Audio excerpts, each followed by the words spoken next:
पैसा दो, कट गया। अब पता नहीं कि वहां ब्राह्मणों ने जप किया, अभिषेक किया कि नहीं किया। नाग नागिन का कम से कम 11 बार अभिषेक करके जल में छोड़ना चाहिए, 11 रुद्र अभिषेक करके, तब काल सर्पयोग दोष। अच्छा, काल सर्पयोग दोष से होता क्या है? जिसके कुंडली में काल सर्पयोग दोष रहता है उसको दो चीजों की बहुत बड़ी प्रॉब्लम होती है। एक, संतान में प्रॉब्लम होती है, संतान होने में बहुत कष्ट, और पहली बात तो संतान होने में ये समस्या होती है। जिनको पूर्ण काल सर्पयोग दोष रहता है वो संतान की वजह से, उस दोष की वजह से संतान नहीं होती है। ठीक है। दूसरा, उस घर में अगर हमेशा एक ना एक कोई बीमार पड़ा रहता हो, कोई एक व्यक्ति है बचपन से बीमारी रहता है, समझ जाना इसको संपूर्ण काल सर्पयोग दोष है,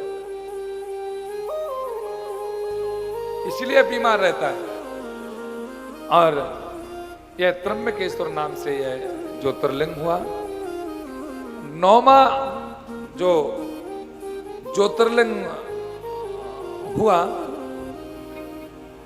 वो वैद्यनाथेश्वर, वैद्यनाथ हम लोग कहते हैं। ये हिमाचल महाराष्ट्र के स्थान पर विराजित है। हम लोग वैद्यनाथ का दर्शन करने भी जाते हैं। बोलो ओम नमः शिवाय। एक राक्षस था, राज रावण, और वैद्यनाथ और कोई नहीं, रावण ने ही तपस्या की। रावण की वजह से वैद्यनाथ भगवान आए। ज्योतिर्लिंग रावण की वजह से हुआ है। वैद्यनाथ में क्या हुआ? वो रावण ने जप किया, और रावण ने इतना जप किया, इतना जप किया कि भगवान नहीं आए, तो उसने अपने सिर को काटा। तो 9 बार सिर को काटा, भगवान नहीं आए।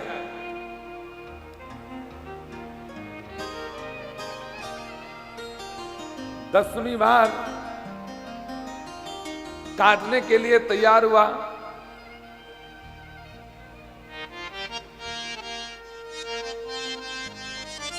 और 10वीं बार काटने के लिए जैसे ही तैयार हुआ तो भोलेनाथ जी प्रकट हो गए कि भैया रावण रावण रावण रावण, अब आपको अपने सिर काटने की आवश्यकता नहीं है। प्रेम से कहो ओम नमः शिवाय। रावण को हम लोग कहते हैं दशानन। 10वां सिर काटने की आवश्यकता नहीं है। भोलेनाथ जी ने कहा चिंता मत करो, तुम्हारे 10 सिर हो जाएंगे। अब 9 बार काटे तो 9 बार उसका सिर जुड़ गया, और 10वीं बार में भगवान शिव प्रकट हुए। भगवान ने कहा वरदान मांगो। रावण क्या मांगना चाहते हो?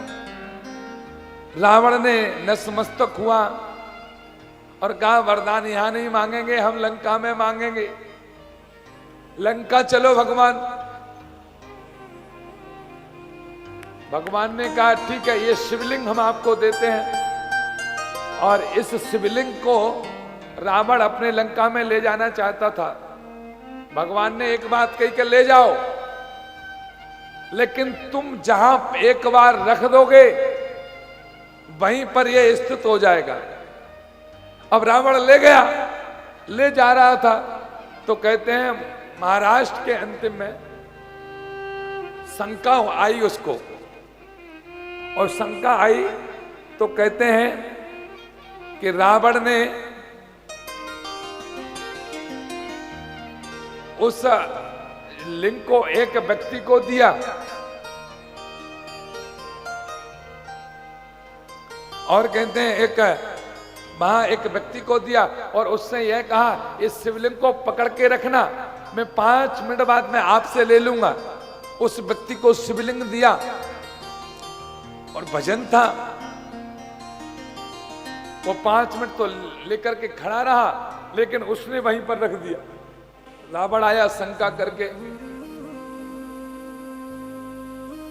और उससे कहा शिवलिंग। बोले शिवलिंग भजन हो रहा था, मेरे हाथ में शक्ति नहीं थी, मैंने शिवलिंग को यहीं रख दिया।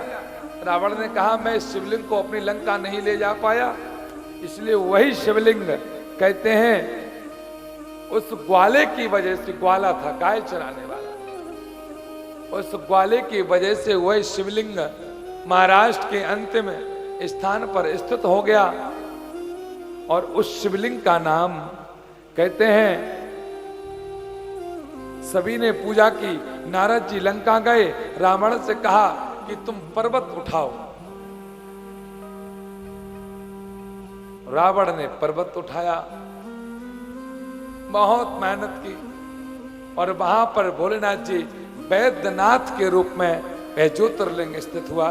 बोले वैद्यनाथ ज्योतिर्लिंग भगवान के नमः पार्वती पतये हर हर महादेव। 10वां ज्योतिर्लिंग कैसे स्थित हुआ? कहते हैं एक व्यक्ति था तारुका, तारुका नामक था और उसकी एक पत्नी थी तारुका और पति था दारुक। कहते हैं तारुका ये बहुत बड़ी राक्षसी थी और ये सबको वश में करने वाली राक्षसी थी। तारुका इसके पति तारुक को परेशान भी करती थी। अपने पति के पास अपने पति को लेकर के गई और पूरे वन में आग लगा दी इसने। आग जब पूरे वन में लग गई और लगी तो कहते हैं देवों को परेशान हुआ, जो वहां पर भजन कर रहे थे, पूजा कर रहे थे, उनको शरीर में जलन हुई, उनकी तपस्या में विघ्न हुआ। तो कहते हैं जब परेशान हुए तो देवता दैत्य युद्ध मच गया वहां पर। उन संतों की रक्षा के लिए देवता आ गए और तारुका और दारुक से युद्ध हुआ और बहुत भयानक युद्ध हुआ। बाद में कहते हैं सुप्रिय भक्त एक कारागार में गए और शिव की पूजा वहां पर दारुक ने की फिर और समझाया दारुक को। देवताओं ने दारुक की समझ में आया, फिर उसने एक शिवलिंग को लिया, पार्थिव शिवलिंग स्वरूप बनाया कारागार के अंदर और वहां जब बनाया पूजा की, शिव भगवान प्रकट हुए। कहते हैं तमोगुणी का कोई जरूरत नहीं है, शिव जी वहां पर उस कारागार में स्थित हो गए और वरदान तारुका ने मांगा। भगवान ने कहा तथास्तु, आज से ही यहीं पर हम नागेश्वर के नाम से यह शिवलिंग जानी जाएगी और यह गुजरात में स्थित है और एक इसका रूप उत्तराखंड में भी बताते हैं।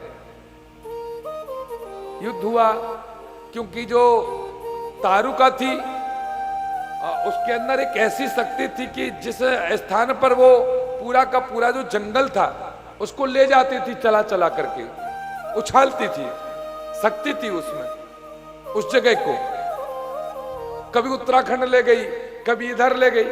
उसी बीच में शिव जी वहां पर आए और वहां पर स्थित हो गए। तो बताते हैं कि उत्तराखंड में भी एक ज्योतिर्लिंग का वर्णन है, लेकिन इसका मुख्य रूप वर्णन गुजरात में मानते हैं। बोले नागेश्वर ज्योतिर्लिंग भगवान की नमः पार्वती हर हर महादेव हर हर महादेव हर हर महादेव। एक बार सब लोग प्रेम से कहो ओम शंभु शिवाय नमस्तुभ्यम। अच्छा, भगवान का भोलेनाथ जी का 11वां ज्योतिर्लिंग कैसे हुआ? राम अवतार में सीता जी का हरण हुआ। सीता जी की खोज में भगवान वन वन फिर रहे थे, समुद्र के पास में पहुंचे।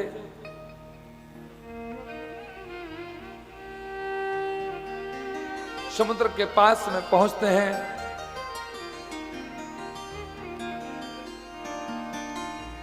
समुद्र से रास्ता नहीं मिल